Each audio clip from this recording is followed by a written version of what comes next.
తెలంగాణలో మొట్టమొదటి factory outlet Mukunda jewellers త్వరలో జూబ్లీహిల్స్ లో గ్రాండ్ ఓపెనింగ్. అన్ని బంగారు ఆభరణాలపై VA 2-12% మాత్రమే. త్వరపడండి. మీకు అసలు శత్రువులు వైసీపీలో ఉన్నారా, జనసేన టీడీపీలో ఉన్నారా? మీరేమనుకుంటున్నారు? అంటే కేవలం అనిల్ మాట్లాడిన మాటల్ని ఇంత దారుణంగా మార్ఫింగ్ చేసి సర్క్యులేట్ చేయాల్సిన అవసరం. నేనేం చెప్తున్నా అండి మీకు ఒకటే, నేను జైలుకి పోతే సంతోషపడిన వాళ్ళల్లో ఒకడున్నాడు. ఎవరు? కారుమూరి వెంకటరెడ్డి. ఆ అబ్బాయికి నా మీద కుళ్ళు ద్వేషం ఏముండిందో నాకైతే తెలియదు. మీరేమైనా అతని నియోజకవర్గమా? నాకేం సంబంధం అసలు? మరి వెంకటరెడ్డికి అతను నిన్నగాక మొన్న అధికార ప్రతినిధి అయ్యిండు. 2011 నుంచి జగన్మోహన్ రెడ్డి గారి కోసం నేను వాలంటీర్గా పనిచేస్తున్న వ్యక్తిని. నేను అన్న నోస్ మీ వెల్, జగన్ అన్న నోస్ మీ వెల్. నాకు అర్థం కాక అడుగుతాను, నేను వైసీపీ పార్టీలో చేరితే తప్పేంది? మీ బాధ ఏంది? అసలు మీడియానే అడుగుదాం చేరాలనుకుంటున్నారా? చేరతానబ్బా, తప్పేంది ఇప్పుడు? What's wrong? నేను తప్పని ఎవరైనా లేదు రోహిత్, నేను చేరకూడదా? చేర్చుకుంటారా? ఖచ్చితంగా చేర్చుకుంటారు, ఖచ్చితంగా జాయిన్ అవుతారు. పార్టీ ఆఫీస్కి వెళ్తే రానివ్వలేదంట ఎవరు చెప్పారు అనుకుంటున్నారు? శుభ్రంగా భోజనం చేశాను, ఫోటోలు కావాలని చూపిస్తాను. ఎవరు? జగన్మోహన్ రెడ్డి మీరు కలిసి చేశారా? జగన్మోహన్ రెడ్డి గారి ఆఫీస్లో జగన్మోహన్ రెడ్డి గారి ప్యానల్ పక్కనే. మరేంటి ఆఫీస్ దగ్గరికి వెళ్తే రానివ్వలేదు? ఇవన్నీ సొల్లు మాటలు. ఎవడో గిట్టనోడు ఏదో చూపించేసి ఏదో చేసేస్తే మరి అధికారంలో ఉన్న నాళ్ళు ఎందుకు మీరు రిపబ్లికన్ పార్టీలో ఉండి జగన్మోహన్ రెడ్డి పైన ప్రేమను చూపించి ఇప్పుడు దానికి రాజీనామా చేసి నేను వైసీపీలో చేస్తానని అంటున్నారు? రిపబ్లికన్ పార్టీలో ఉండి జగన్మోహన్ రెడ్డి గారికి వాలంటీర్గా పనిచేయకూడదని రాజ్యాంగం రాసిందా? కేంద్ర మంత్రి రామ్దాస్ అత్వాలే గారు కూడా జగన్మోహన్ రెడ్డి గారికి సపోర్ట్ చేయడం జరిగింది. ఆయన మంచి పనులు చేస్తున్నారని కోవిడ్ అనే మహమ్మారిని ఆరోగ్యశ్రీలో చేర్చడంలో ఆయన డైరెక్ట్గా అప్రిషియేట్ చేశారు. జగన్మోహన్ రెడ్డి గారికి, జగన్మోహన్ రెడ్డి గారి క్యాంపు కార్యాలయానికి ఆయన విషెస్ చెప్పారు. ఆయన పరిపాలన ఆయన కూడా మెచ్చుకున్నారు. కేంద్ర మంత్రి రామ్దాస్ అత్వాలే గారు అప్పుడు ప్రభుత్వం ఎన్డీఏ కూటమిలో సహకరిస్తున్న జగన్మోహన్ రెడ్డి గారికి బధాయి ఇచ్చారు. అంటే వెల్కమింగ్, ఈ వెల్కమ్ జగన్మోహన్ రెడ్డి గారు. ఎందుకు? నవరత్న పథకాలకు. కానీ ఇప్పుడు కూటమి ప్రభుత్వంలోకి వెళ్ళారు. పరిస్థితులు మారినాయి అంతే, దట్స్ ఆల్. నేను రిపబ్లికన్ పార్టీలో ఉండి ఎక్కడుండి ఎక్కడ ఏమైనా చేయొచ్చు కదా. భారత రాజ్యాంగం ప్రతి ఒక్కరికి కల్పించింది, ఆ హక్కు కల్పించింది. చేయకూడదని మీరు ఎట్టంటారు, ఇంకొకళ్ళు ఎట్టంటారు? దట్స్ మై విష్ అండి.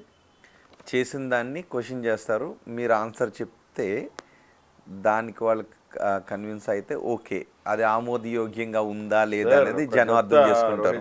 విను, ఎవరో ఆమోదయోగ్యం పొంది అది అంటే మీరు ప్రజా జీవితంలో ఉన్నప్పుడు ఖచ్చితంగా ప్రజా జీవితంలో ఉన్నప్పుడు ప్రజానాయకుడు, ప్రజలు మెచ్చిన నాయకుడి కోసం పనిచేసేదానికి కాలర్ పట్టుకొని చెప్తాను. నేను ఇప్పటికీ చెప్తాను జగన్మోహన్ రెడ్డి ప్రియశిష్యుడు అని. ఎందుకు? ఆయన ఒక నాయకుడిగా నేను ఎంచుకున్నానబ్బా. ఆయన ఒక నాయకుడిగా ఎంచుకున్నాను. ఆయన పేద ప్రజల కోసం, ఒక నాయకుడిని ఇష్టపడటం అంటే ఇంకొక నాయకుల్ని కుటుంబాన్ని తిట్టడం కాదు కదా. అట్లా కాదు కదా. ఎవరు తిట్టినారు? ఏదో ఒకటి అరా మాట్లాడిన దానికి చెప్పాను కదా, regret my self.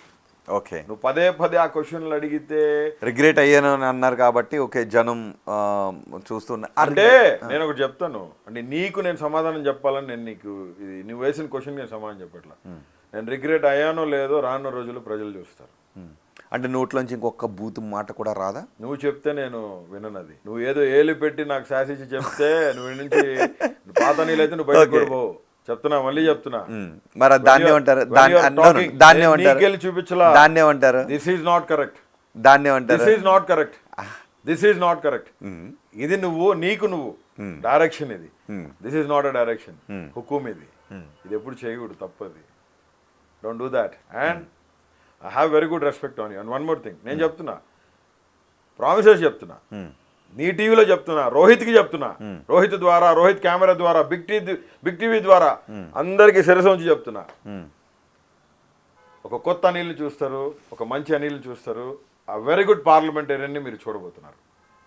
I swear on God. పార్లమెంట్కి వెళ్ళాలనుకుంటున్నారా? ఎస్, నాకు ఇష్టం. ఎందుకంటే నేను 10 years కేంద్ర మంత్రి చేతుల్లో పనిచేసినాను. సార్ సెషన్స్కి పోయేవాళ్ళు, మేము కూడా పాసులు తీసుకుని పోయేవాళ్ళం లోపలికి. నేను, నా తోటి సహచరులు, తెలంగాణ సహోదరులు అందరూ, ఒక 2-3 పోయేవాళ్ళం.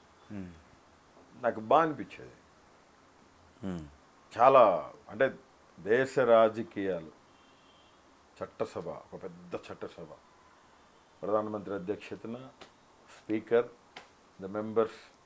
ఎప్పటి నుంచి అనిపించేది? లేదు రోహిత్, ఎన్ని ఇయర్స్ లేదు రోహిత్, ఒక 7-8 years నుంచి ఐఎమ్ ప్రేయింగ్ ఫర్ దాట్.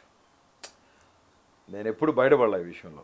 ఎందుకంటే మీకు తెలుసు, రాజకీయంగా నేను ఏ లబ్ధి కోసం ఎప్పుడు పనిచేయాలా, ఆ పదవుల కోసం నువ్వు బయటకి చెప్పలేకపోయినా నీ మనసుకు తెలుసు, ఆల్ మీడియాకి తెలుసు. కానీ అనేవాడంటే నేను సెషన్స్కి వెళ్ళేవాడిని, చూసి సార్ని చూసేవాడిని కదా. Is Rajya Sabha member and is central minister, Modi క్యాబినెట్లో ఆయన ఒక సహాయ మంత్రి. నాకు అనిపించేది, ఎస్ ఇక్కడ కూర్చుంటే దేశాన్ని, మన ఆంధ్ర రాష్ట్రాన్ని దేశం లెవెల్లో మనం రిప్రజెంట్ చేయొచ్చు, ఏపీని మనం చూపించవచ్చు. Why don't I? If God will permit me, if God will allow me, దేవుడి చిత్తం అయితే ఖచ్చితంగా కూర్చుంటానేమో, దేవుడి దయ. That's all. నిజంగా మారిన అనిల్ అని జనం అనుకుంటే, జనం యొక్క ఆశీస్సులు ఉంటే మీరు ఖచ్చితంగా పార్లమెంటేరియన్ కావచ్చు, ఎమ్మెల్యే కావచ్చు. నేను ఒక్కసారే చెప్తాను, చెప్పిన మాట మీద నిలబడతాను, ఖచ్చితంగా చెప్తాను. సో మళ్ళీ అడుగుతున్నాను, మీ నోటు నుంచి వేసేస్తాను, చించేస్తాను లాంటి పరుష ఆ రోజు నీకు నేను మాట్లాడని నువ్వు తీసుకొచ్చి చూపించు, డేట్ నోట్ చేసుకో. రోజు నీకు ₹1 గిఫ్ట్ నేను ఇచ్చి నువ్వేం చేయమంటే చేస్తాను. ఓకేనా?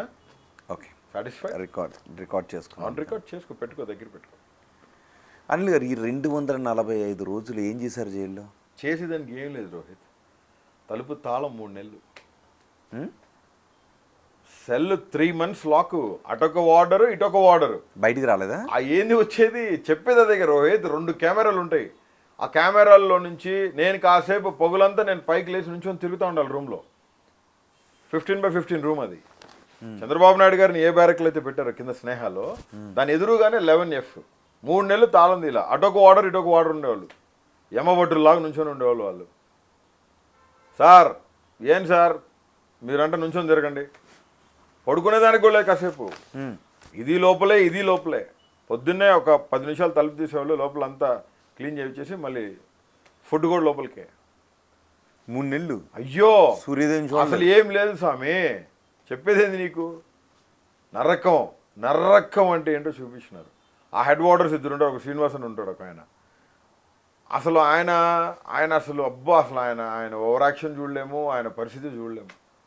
ఆఫీసర్స్ వస్తానగానే అనిల్ లే బైక్లే చెల్లు కట్టుకొని వచ్చి, అసలు ఏంది బానిసలమా? జైల్ ప్రిజన్ రూల్స్ కొన్ని ఉంటాయి, దాని ప్రకారం లోపల మెడికేషన్ కానీ ఫుడ్ కానీ నిద్రపోయేదానికి కానీ వసతులు కల్పించాలా.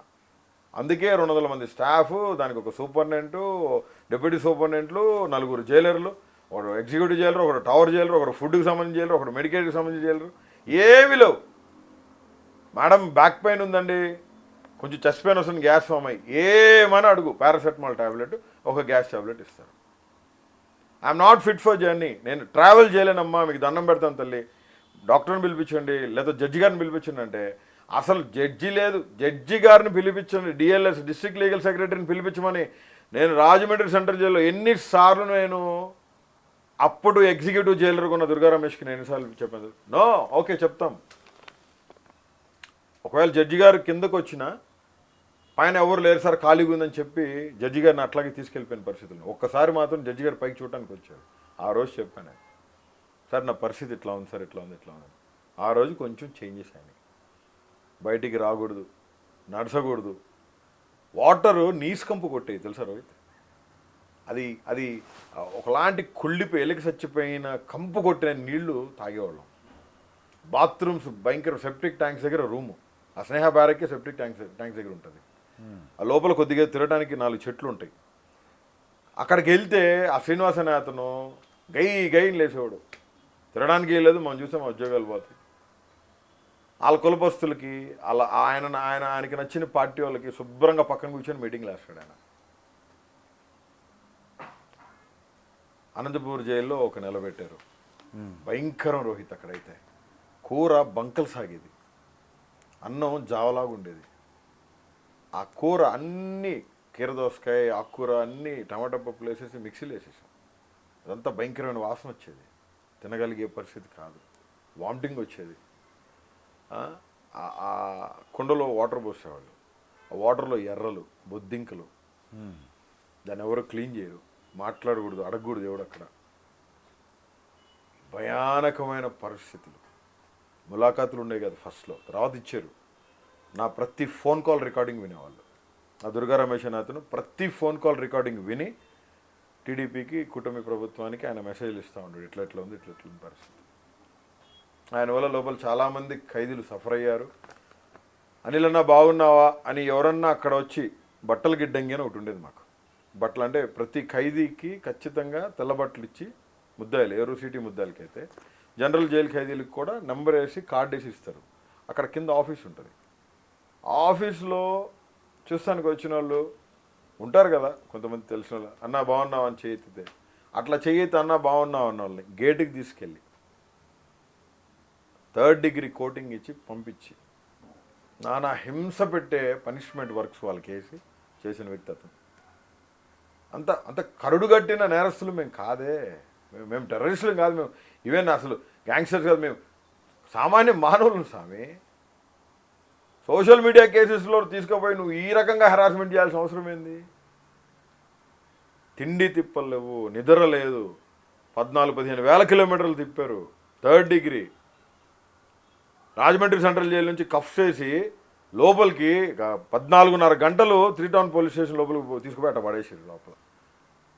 ఆ కఫ్స్ తీసేసిన తర్వాత చేతులు ఇట్టాగే ఉన్నాయి. నాకు తెలుసు చేతులు ఇట్లా రాలా, చేతులు ఇట్లా మడుచుకునేదానికి నాకు చేతులు రాలా, చేతులు ఇట్లా బెండవలేదు రోహిత్. నాకు చేతులు ఇట్లా రాలా. ఒక 4-5 అవర్స్ పెయిన్ కిల్లర్స్ వేసుకొని 2 కానిస్టేబుల్స్ చేతులు అట్లా అట్లా అట్లా అట్లా అట్లా గట్టికి తీస్తే కిందకి బయట పొద్దున్నే బాత్రూమ్కి వెళ్ళడానికి వాళ్ళ హెల్ప్ తీసుకొని నేను నానా తిప్పలు పడితే డే 1 నుంచి 3rd డిగ్రీ మొదలుపెట్టారు. దిమ్మకి కూర్చోబెట్టడం మానించడం, ఇట్లాంటి దిమ్మకి కూర్చోబెట్టేది అటొకటి ఇటొకటి నుంచి కాళ్ళు ఇట్లా పంగ చీల్చేస్తారు. ఆ చీల్చే క్రమంలో 2 చేతులు ఇట్లా పైకి కట్టేస్తారు. వెనకాల నుంచి ఒకటి పిడిగుద్దులు గుద్దుతూ ఉంటాడు. ఆ గుద్దే క్రమంలో ముక్కులో నుంచి నోట్లో నుంచి బ్లడ్ వచ్చిన పరిస్థితులు ఎవరికి చెప్పుకోలేము. కేకలు పెట్టి ఏం చేసినా వీడియో తీసి అరిచేకుంది. ఇంకా ఇంకా అసలు భయంకరమైన టార్చర్. అసలు నేనైతే వెన్నుపూస అట్లా చీలిపోద్దాం అనుకున్నాను. నేను అంత మూర్ఖంగా, అంత భయానకమైన పరిస్థితిలో నన్ను హింస పెట్టిన పరిస్థితిలో. For more videos like this, subscribe Big TV channel.